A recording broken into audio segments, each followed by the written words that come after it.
Halo teman-teman, perkenalkan nama saya Freddy Papilaya, NPM saya 12155201220052, Fakultas Ilmu Komputer Prodi Informatika.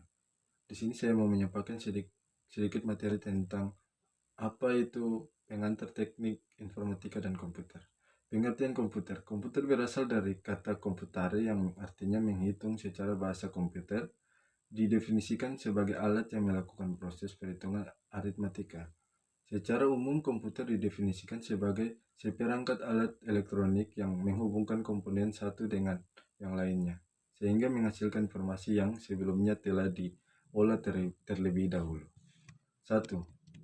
Teknik informatika secara keseluruhan adalah sebuah disiplin umum yang menggunakan teknik khusus untuk menangani berbagai macam masalah pengolahan atau transformasi dari beberapa fakta, simbolik atau data dengan cara memanfaatkan dengan seoptimal mungkin pada teknologi komputer. 2. Manfaat komputer. Sering berkembangnya zaman, segala aktivitas yang dilakukan manusia dapat dipermudah dengan munculnya berbagai penemuan baru yang diciptakan para ahli komputer dan ahli teknologi. Manfaat komputer bagi manusia. 1. Menjadi sarana komunikasi. 2. Membuat pekerjaan lebih mudah. 3. Sebagai penunjang pendidikan. 4. Sebagai penunjang bisnis. 5. Media utama bagi programmer. 3. Teknologi informasi dan komunikasi. Teknologi informasi adalah seperangkat alat yang membantu Anda bekerja dengan informasi dan melakukan tugas-tugasnya yang berhubungan dengan pemrosesan informasi. Komunikasi.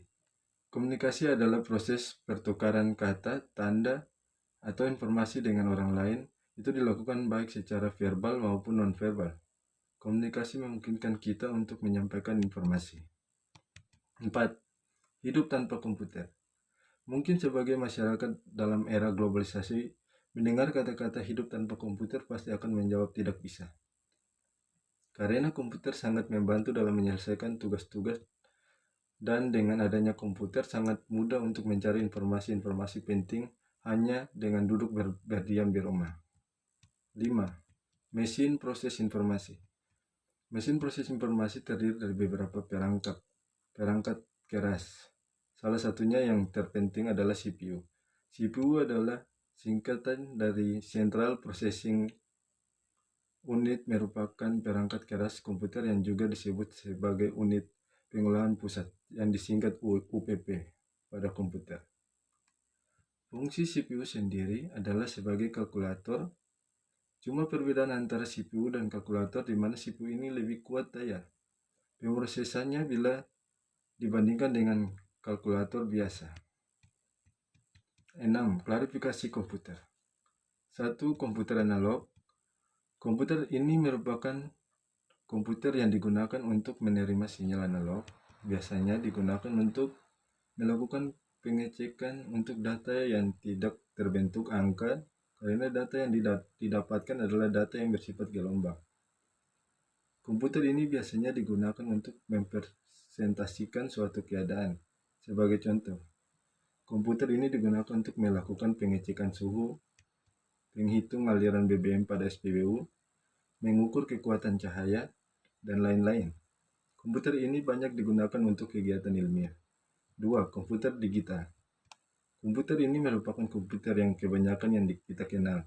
Data yang diterima adalah data yang sudah berupa data digital. Sedangkan fungsinya digunakan untuk mengelola data yang bersifat kuantitatif dalam bentuk angka, huruf, tanda baca, dan lain-lain. 3. Komputer hybrid. Merupakan komputer yang memiliki kemampuan dari komputer analog dan komputer digital.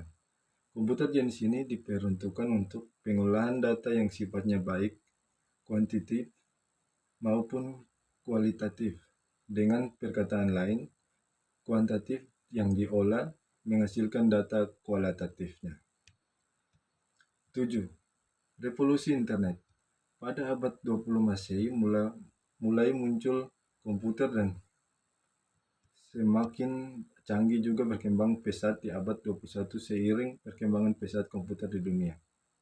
Di abad 21 internet berkembang pesat.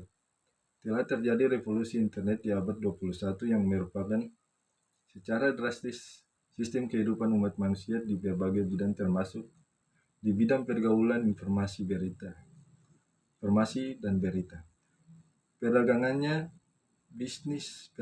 perdagangan, bisnis, dan lain-lain. Pengguna internet semakin bertambah banyak jumlahnya di seluruh dunia, bahkan bukan hanya di perkotaan saja, karena di desa terpencil pun juga banyak pengguna internet.